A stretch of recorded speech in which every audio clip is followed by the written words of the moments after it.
जब दानवीर सूर्यपुत्र कर्ण ने भगवान श्री कृष्ण से रोते हुए पूछा कि आखिर मेरा क्या दोष था, उसके बाद भगवान श्री कृष्ण ने क्या उत्तर दिया। आप देख रहे हैं मिस्टीरियस हिंदू। तो चलिए अब करते हैं ज्ञान की बात।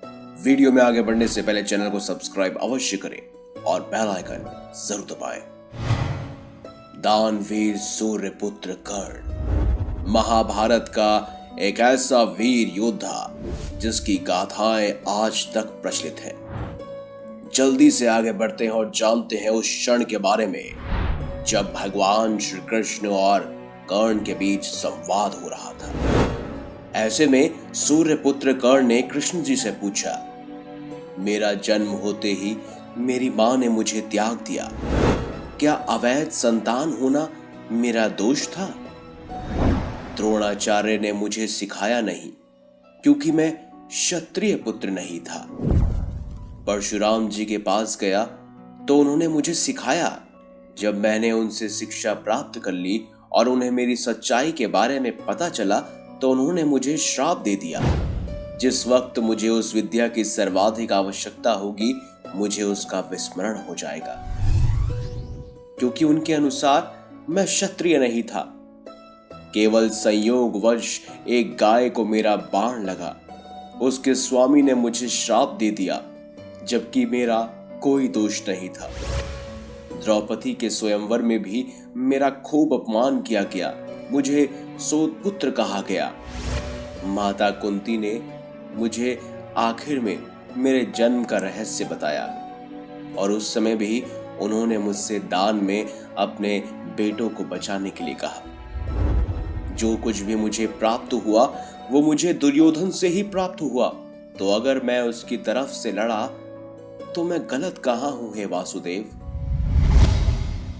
ऐसे में भगवान श्री कृष्ण ने उत्तर दिया, हे राधे, मेरा जन्म कारागार में हुआ। जन्म से पहले ही मृत्यु मेरी प्रतीक्षा में घात लगाए बैठी थी। जिस रात मेरा जन्म हुआ उसी रात में माता पिता से दूर कर दिया गया। मेरे मामा कंस मुझे मारना चाहते थे।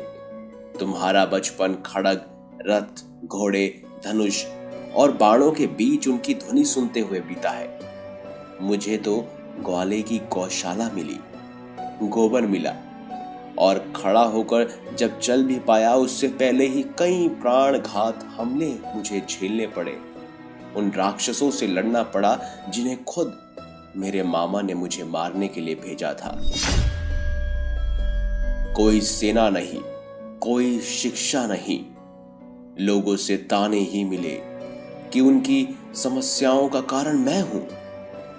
तुम्हारे गुरु जब तुम्हारे शौर्य की तारीफ कर रहे थे मुझे उस उम्र में कोई शिक्षा ही नहीं मिली। जब मैं 16 वर्षों का हुआ तब कहीं जाकर ऋषि सांदीपन के गुरुकुल में पहुंचा।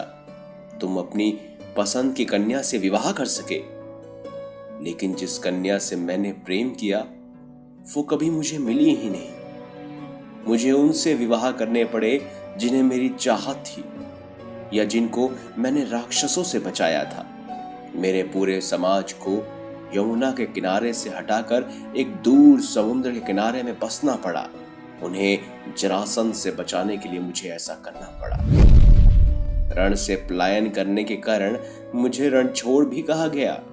अगर दुर्योधन युद्ध जीतता भी है तो तुम्हें बहुत श्रेय मिलेगा हे राधे, लेकिन अगर धर्मराज युधिष्ठिर जीते तो मुझे क्या मिलेगा?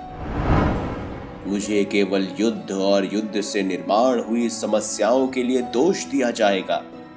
मुझे अनेकों श्राप झेलने पड़ेंगे। माताओं की पीड़ा का आह्वान करना पड़ेगा।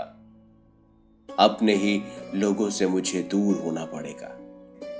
एक बात का स्मरण रहे राधे, हर किसी को जिंदगी चुनौतियां देती है। जिंदगी किसी के भी साथ न्याय नहीं करती। दुर्योधन ने अन्याय का सामना किया है तो युधिष्ठिर ने भी अन्याय भुगता है, लेकिन सत्य धर्म क्या है ये तुम भली भांति जानते हो। कोई बात नहीं अगर कितना भी अपमान हो, जो हमारा अधिकार है वो हमें ना मिले तो कोई बात नहीं, लेकिन महत्व इस बात का है कि तुम उस समय उस संकट का सामना कैसे करते हो। और अगर तुम उस संकट का सामना कर लेते तो आज ये दिन देखने को नहीं मिलता राधे। इसीलिए रोना धोना बंद करो हे राधे। जिंदगी न्याय नहीं करती। इसका मतलब ये नहीं होता कि तुम्हें अधर्म के पथ पर चलने की अनुमति दी जाए। आज तुम्हारा वध निश्चित है, वो भी अर्जुन के हाथों। ऐसे में कर्ण ने दोबारा श्री कृष्ण से प्रश्न किया, मैं मृत्यु के लिए तैयार हूं, लेकिन मेरे सामर्थ्य का क्या? तब भगवान श्री कृष्ण ने कहा, यह सोचो कि तुम्हें छल से मारना पड़ रहा है राधे। इससे बड़े सामर्थ्य की बात क्या होगी? तुम्हारा रथ उस भूमि में फंस चुका है, उसका पहिया तुम्हें निकालना ही पड़ेगा राधे। यही काल चक्र का नियम है। और उसी समय छल पूर्वक अर्जुन को अंजलि अस्त्र से तुम्हारा वध करना ही होगा राधे।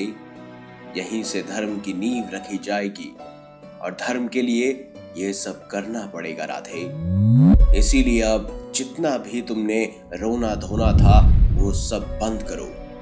तुम्हारा सामर्थ्य दुनिया जानती है और आने वाले युगों तक तुम्हारा नाम हर किसी की जुबान पर रहेगा। सूर्यपुत्र दानवीर महारथी कर्ण। तो दोस्तों, आपको कैसा लगा भगवान श्री कृष्ण और कर्ण का ये खास संवाद? वीडियो अगर अच्छी लगी है तो लाइक कीजिए, चैनल को सब्सक्राइब कीजिए और ज्यादा से ज्यादा शेयर भी कीजिए। मिलेंगे अगली बार एक नई खास वीडियो के साथ। तब तक के लिए देखते रहिए संपूर्ण ज्ञान का केंद्र बिंदु, मिस्टीरियस हिंदू।